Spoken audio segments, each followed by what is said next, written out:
2 बार हनुमान चालीसा पढ़ना चाहिए, लेकिन जो 100 बार पढ़ लेता है, आप पढ़ते हो 100 बार तो पढ़ते पढ़ते वो व्यक्ति संत बन जाता है।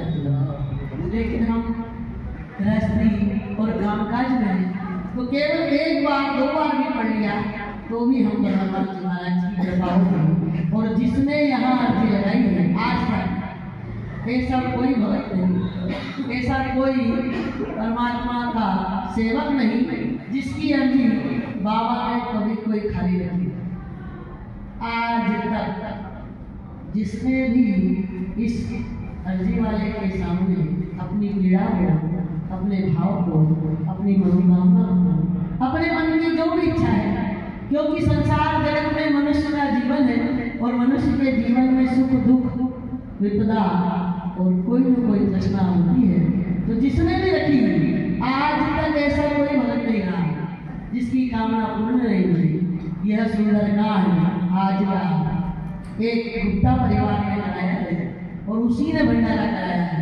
उसकी बेटी की शादी की अर्जी पर बाबा ने कबूल की और उसी का परिणाम है, क्योंकि यजमान परिवार मुंबई में है, अभी उनकी बेटी यूएस आ रही है, तो उसके लिए एक बार जोरदार तालियां कुमार गुप्ता और ममता गुप्ता के लिए एक बार जोरदार तालियां बजाएं।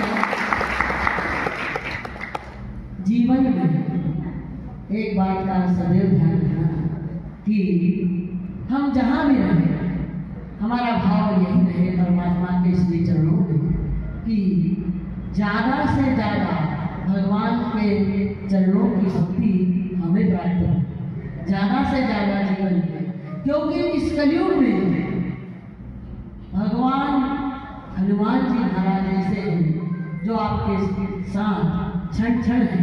एक भक्त को सपना दिया बाबा ने कि उसने कहा यार जी लगाई, उसने कहा कि माँ मैं चोला चढ़ाना चाहती हूँ, तो हमने कहा अभी चोला जब खाली होगा, जिसका समय आएगा वो आप जरूर चढ़ाना।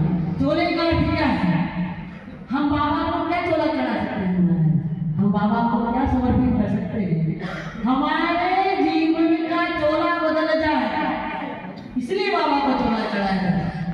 हमारे जीवन पर परमात्मा की भक्ति प्राप्त हो जाए, हम बाबा का क्या चोला चढ़ा सकते हैं। हमारे जीवन पर उस केसरिया रंग का प्रभाव ऐसा पड़े कि भक्ति में हमारा घर, हमारा परिवार, हमारे बच्चे, हमारे जीवन का से जुड़ा हर व्यक्ति बाबा की भक्ति में रम जाए, इसलिए इसे केसरिया रंग का चोला चढ़ाया जाता है। और सिंदूर सबसे ज्यादा बाबा का प्रिय है।